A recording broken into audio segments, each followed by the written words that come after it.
Em agosto de 2019, eu perdi minha mãe de uma maneira muito repentina. Tanto ela quanto meu pai, a Lene e o Manu, eles desencarnaram com 7 anos de diferença entre uma passagem e outra, mas exatamente da mesma maneira. Um AVC hemorrágico, repentino e sem chance de socorro médico. Um soco seco no estômago de quem fica, porque há alguns segundos, instantes, a gente tinha a pessoa ali ao nosso lado e, de repente, aquela história de vida não existe mais. Meus pais me deixaram muitas heranças, tanto em aprendizado, porque eles eram pessoas incríveis, maravilhosas, mas também em bens. E um desses bens era um restaurante, com quase 2 décadas de existência, localizado no coração financeiro de São Paulo, ali na região da Avenida Paulista. Assim que minha mãe faleceu, eu decidi continuar com aquela história do restaurante, mesmo aquilo não sendo o meu sonho. Eu nunca sonhei ter um restaurante. Mas eu entendia que era importante para ela e que era importante para mim. Ressignificar a história dos meus pais. Ressignificar tudo que eles tinham construído e deixado como um legado.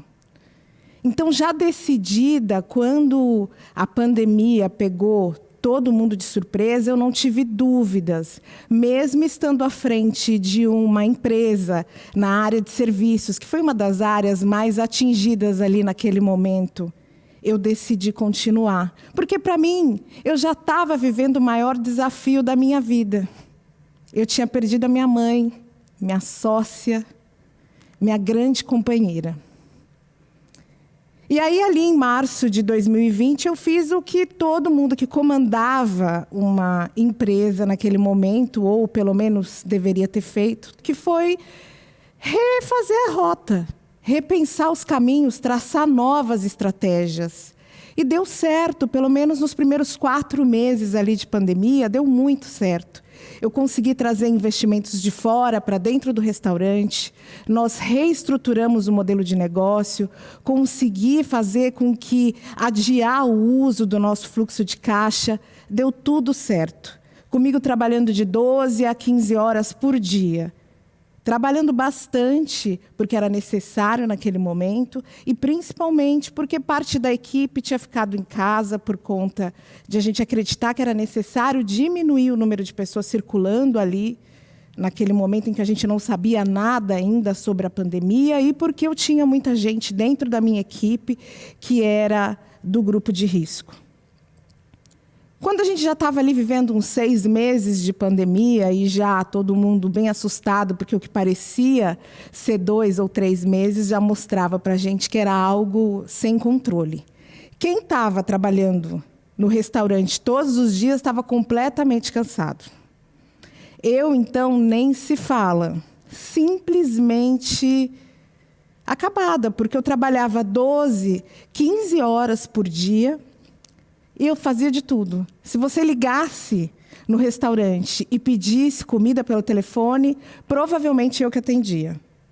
Se você fizesse uma reclamação no saque, eu respondia. Se você ligasse e pedisse, ou se você pedisse comida pelo aplicativo, com certeza eu que ia responder a mensagem. Eu lavava, eu entregava, eu montava, eu criava cardápios, eu negociava dívidas com o banco, eu ia atrás de fornecedores, eu limpava, trocava lâmpada, trocava pista quente, eu desentupia banheiro.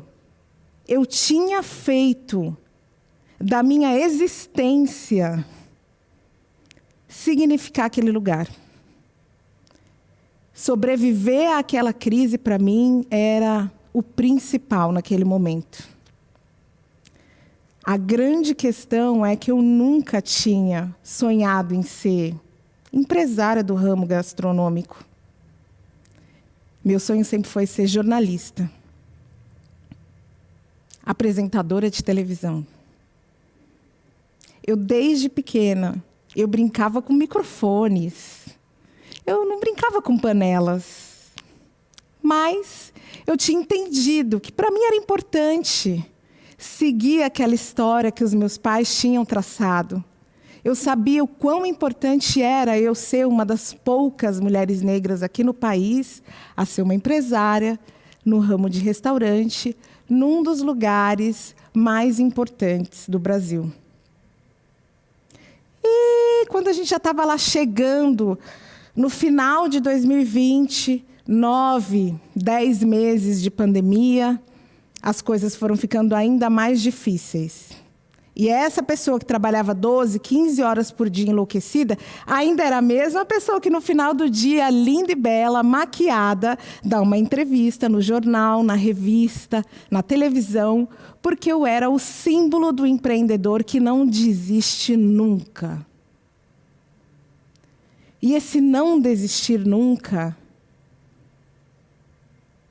me mostrou que, na verdade, nem sempre persistência é o que muda e traz felicidade. Porque ali, em dezembro de 2020, eu estava completamente esgotada e infeliz, mas agindo em cima da teimosia. Eu não cogitava desistir. Desistir, para mim, era impossível. Eu tinha que vencer aquele obstáculo. Eu tinha que ultrapassar aquela crise. Eu não aceitava.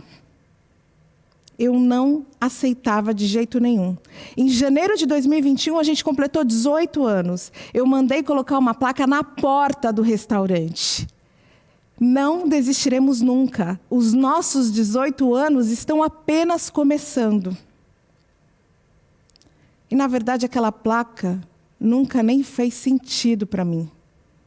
Eu entrava naquele restaurante, olhava aquela placa e tentava entender o que eu estava fazendo, o que eu estava vivendo. Talvez tenha feito sentido para as pessoas que passaram ali na porta, que entraram no restaurante quando já foi permitido frequentar novamente os estabelecimentos. Só que para mim não fazia. Eu precisava encontrar, no meio da minha angústia e da infelicidade que eu estava criando ali naquele momento, um novo sentido para a minha vida. Eu, na verdade, me sentia muito frustrada. E frustração é um sentimento doloroso demais para ser saboreado. É impossível de saborear.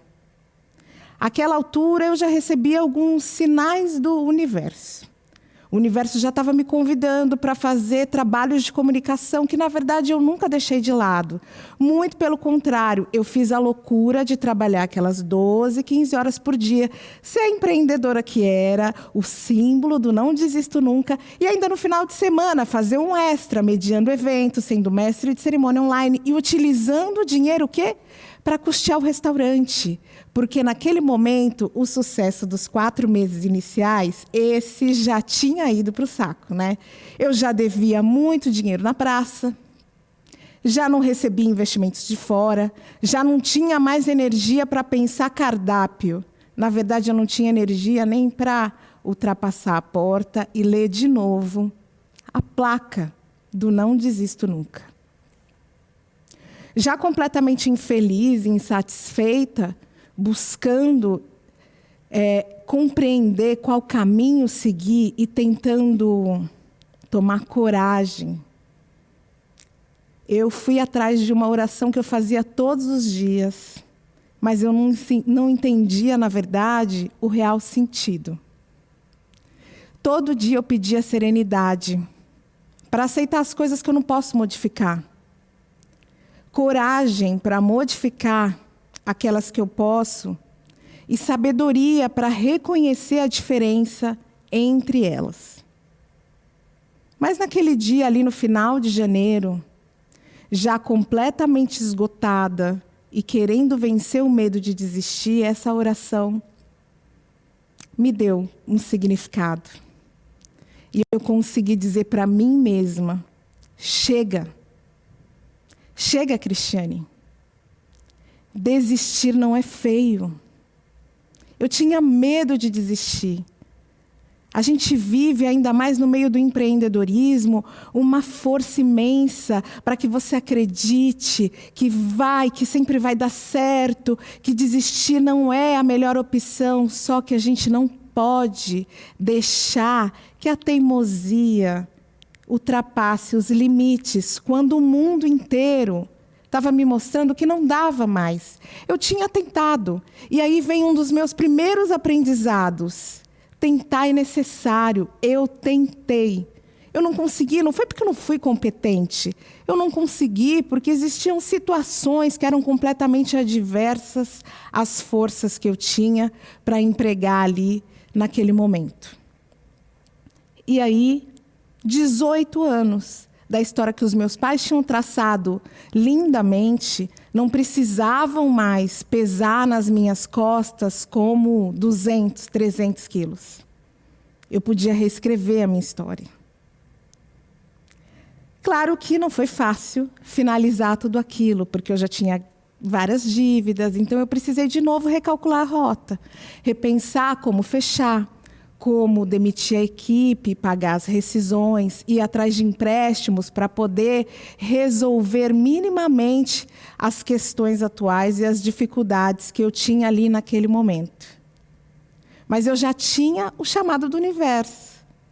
E aí foi que eu decidi aceitar um convite para ser a primeira apresentadora do primeiro programa que reúne uma editora negra, apresentadora negra e diretora negra na TV Cultura.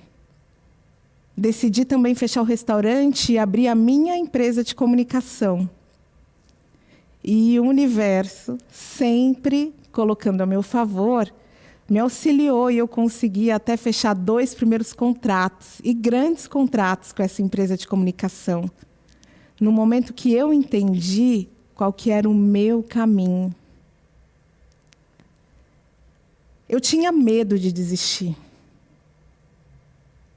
Só que eu tinha transformado a busca pela existência daquele restaurante e feito com que aquilo se tornasse muito maior do que eu. Não dá para existir felicidade quando aquilo que a gente busca é maior do que a nossa existência. Foi um outro aprendizado. Eu precisava ressignificar o fim do restaurante, e aí eu decidi que nos últimos dias em que nós ficássemos abertos, nós íamos servir comida para pessoas em situação de rua. O sonho da minha mãe sempre foi cozinhar uma comida que curasse as pessoas. E ela curou. Ao longo dos 17 anos dela à frente do restaurante, ela conseguiu curar muita gente. E aí eu decidi que naquele final a gente ia ressignificar e dar comida para as pessoas que estavam, talvez, mais vulneráveis naquele momento. Tão vulneráveis quanto eu, que mesmo tendo tudo, emocionalmente estava completamente destruída. E foi muito engraçado, porque num dos últimos dias em que a gente cozinhou, uma pessoa falou: "Nossa, sua comida é tão gostosa, eu me sinto curada quando como." A gente realmente tinha conseguido. E diante de tudo isso que eu vivi, um dos meus maiores aprendizados foi que eu preciso jogar a luz para entender que tem um limiar muito sutil entre persistência e teimosia. E a morte repentina dos meus pais me ensinou que a vida não espera.